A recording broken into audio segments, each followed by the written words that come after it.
Hello everyone, welcome back my YouTube channel Shahid medical chat. मैं आपका दोस्त मोहम्मद शाहिद छिपा। आज जिस टॉपिक पर हम बात करने वाले हैं उसका नाम है HMPV वायरस यानी human Meta Numa virus.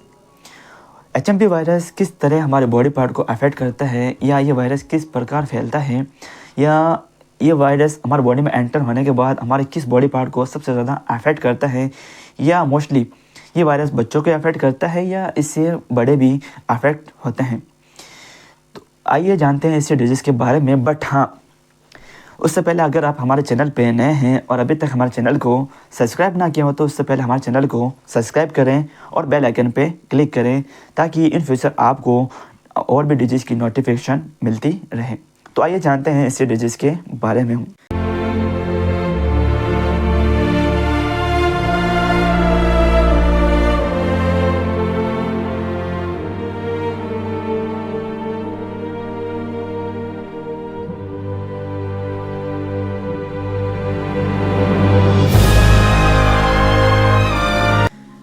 HMPV virus यानी ह्यूमन मेटा न्यूमो वायरस।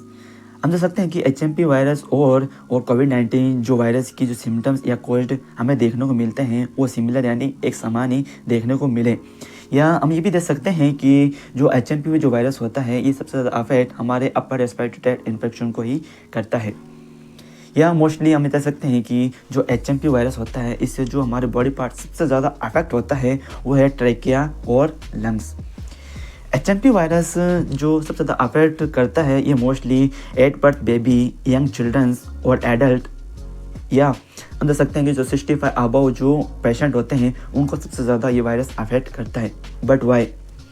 क्योंकि हम देख सकते हैं कि जो एट बर्थ बेबी होता है या जो यंग चिल्ड्रंस होते हैं या मोस्टली 65 जो अबव जो पीपल होते हैं उनकी इम्यूनिटी पावर बिल्कुल लो यानी कम होती है।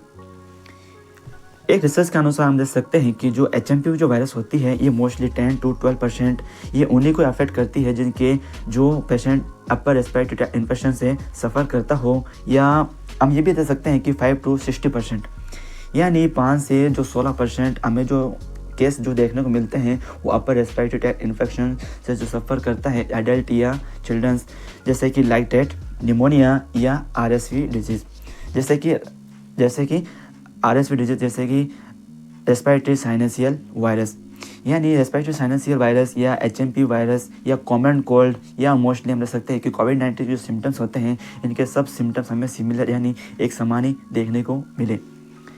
HMPV वायरस से मोस्टली ये कॉन्टेक्ट टू कॉन्टेक्ट फैलते हैं, जैसे कि जो पेशेंट जब छींकता है तो उसके जो ड्रॉपलेट दूसरे पेशेंट को बॉडी को टच करता है तो ये वायरस उनको भी अफेक्ट यानी इन्फेक्ट कर सकता है। अब बात करते हैं जैसे डिजीज़ के साइन एंड सिम्टम्स एंड कोज के बारे में। इसमें जो पहला सिम्टम्स हमें देखने को मिलता है वो है कफिंग यानी कफ वाली खांसी का आना या स्नीजिंग यानी छींकना या रनिंग नोज यानी हमारे नाक का बहना। या नेक्स्ट हम इसमें जो सिम्टम्स देखने को मिलता है वो है लैक ऑफ हेपेटाइट यानी भूख का कम लगना या लैक ऑफ एनर्जी यानी ऊर्जा में हमारी कमी आना या शॉर्टनेस ऑफ ब्रीथ यानी HMPV जो वायरस हमारे बॉडी पार्ट को अफेक्ट करता है तो हमें सांस लेने में कठिनाई का महसूस भी होता है। या रेसेस, इस वायरस के थ्रू हमारी बॉडी में हमें लाल चकत्ते यानी रेसेस का बनना हमें देखने को मिल सकता है। अब बात करते हैं नेक्स्ट डिजीज़ के डायग्नोसिस और टेस्ट के बारे में। यानी इस वायरस हमें जब हो जाए तो हमें कैसे मालूम चल सकता है या किस टेस्ट जो हमें टेस्ट करवाना होता है कि इस वायरस का हम आइडेंटिफाई यानी पहचान कर सकते हैं। इसमें जो पहला टेस्ट हमें करवाना होता है वो है nasal swab test. Nasal swab test हम करवाते हैं जिससे हम आइडेंटिफाई कर सकते हैं कि ये नॉर्मली HMPV वायरस है या RSV डिजीज़ या normally common cold and flu है। नेक्स्ट हमें इसमें करवाना होता है वह ब्रोंकोस्कोपी या नेक्स्ट जो टेस्ट हमें मोस्टली करवाना होता है वो ब्लड टेस्ट और चेस्ट एक्सरे।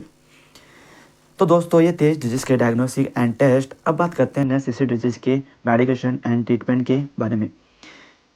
हम जब HMPV वायरस जब हमें हो जाए या हम इसमें कौन सी कुछ पेशेंट को मेडिकेशन प्रोवाइड करवा सकते हैं। इसमें जो पहला मेडिकेशन हमें प्रोवाइड करवानी होती है वो है O2 थेरेपी।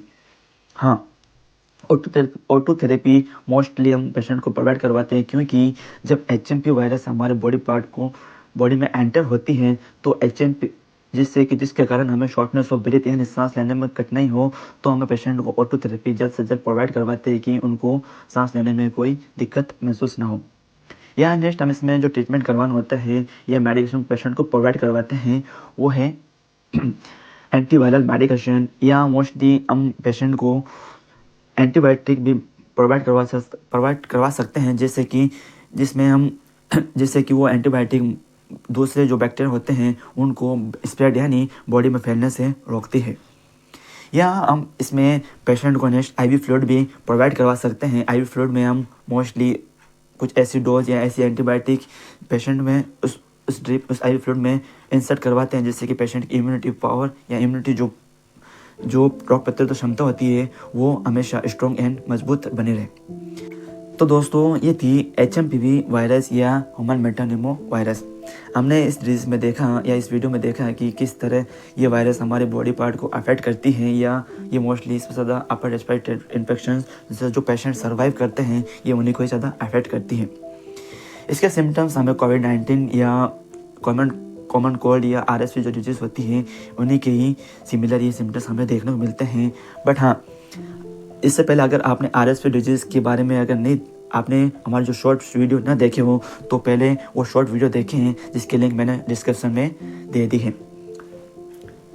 तो दोस्तों ये थी एचएमपीवी वायरस। आई होप आपको वीडियो काफ़ी इन्फॉर्मेटिव लगी हो, या आप और भी किसी डिजीज़ के बारे में हमसे जानना चाहते हैं, या इस डिजीज़ के प्रिकॉशंस या कॉम्प्लिकेशन यानी इस वायरस के होने के साथ हमें और कौन सी डिजीज़ हमारे बॉडी में एंटर कर सकती है, तो अपने नॉलेज को इसी तरह इन्हेंस करना चाहते हैं या अपने नॉलेज को बढ़ाना चाहते हैं या इम्प्रूव करना चाहते हैं, तो हमारे चैनल को ज़्यादा से ज़्यादा लाइक करें, शेयर करें एंड सब्सक्राइब करें।